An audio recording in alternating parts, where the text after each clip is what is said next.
Galileo, 1564 a 1642, fue el hijo de un músico que había fracasado como mercader de telas.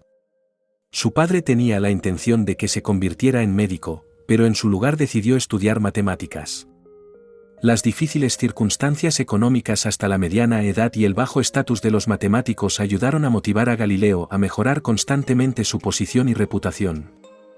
Después de enseñar en Pisa durante un tiempo, hizo el primero de dos grandes movimientos cuando se transfirió en 1592 a la Universidad de Padua, el centro de educación superior de la República de Venecia, quizá el mejor de Europa. Hacia el final de su tiempo allí, perfeccionó el telescopio y lo usó para hacer descubrimientos sorprendentes sobre la Luna y otros cuerpos celestes. Esto lo hizo famoso y le permitió hacer su segundo gran movimiento, al servicio del Gran Duque de la Toscana como filósofo y primer matemático. Para 1610, Galileo había llegado. Al principio de su carrera, tal vez ya en 1597, Galileo se convenció de que Nicolás Copérnico tenía razón sobre el movimiento de la Tierra y la posición central de ésta en el universo. La visión dominante, desarrollada por el antiguo astrónomo Ptolomeo, puso una Tierra estacionaria en el centro, con el Sol girando alrededor de ella. Esto encajaba tanto en la teología cristiana medieval, con su énfasis en la importancia de los humanos, como en la física de Aristóteles, que hizo que los cielos fueran permanentemente perfectos, por lo que el Sol no podía tener manchas, por ejemplo, mientras que la Tierra cambiaba constantemente. Tomás de Aquino había combinado la teología y la ciencia aristotélica en el siglo XIII. Su síntesis se convirtió en la opinión oficial tanto de los dominicos como de los jesuitas. Aunque Copérnico había dedicado su libro a un papa y otro papa lo usó para reformar el calendario, Galileo todavía dudaba si publicar sus pensamientos debido a la duda generalizada sobre cómo los puntos de vista de Copérnico cuadraban con las teologías dominantes. No fue hasta su segundo libro significativo que expresó una clara lealtad al universo copernicano y este hecho tuvo enormes consecuencias. Durante más de 20 años, Galileo trabajó en uno de sus dos libros más importantes, el diálogo sobre los dos principales sistemas mundiales, al que quería llamar sobre el flujo y el reflujo de las mareas.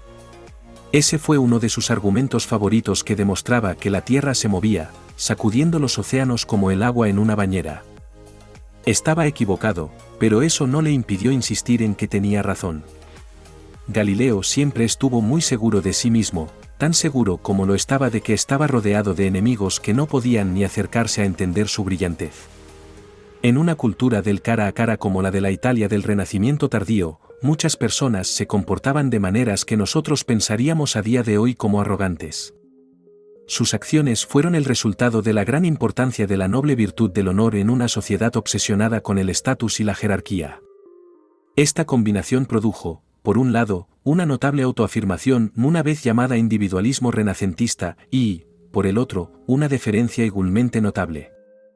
Como ejemplo de este complejo de comportamientos, cuando Urbano VIII hizo que uno de sus sobrinos fuera prefecto de Roma, dándole precedencia sobre todos, excepto el propio Urbano, no solo desencadenó disputas constantes con embajadores extranjeros, sino que también creó una situación que casi condujo a la guerra.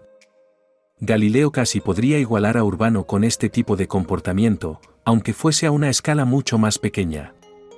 Un gobernante podría ser un completo ignorante, pero eso no permitiría que sus súbditos lo tratasen como menos que un dios en vida. Una de las razones por las que lo trataron de esa manera es que los gobernantes tenían grandes reservas de mecenazgo para dispensar. La mayoría de las personas en la posición de Galileo no tenían trabajo en el sentido que tenemos hoy en día, y en cambio, dependían del favor de los que estaban por encima de ellos, el mecenazgo, en otras palabras.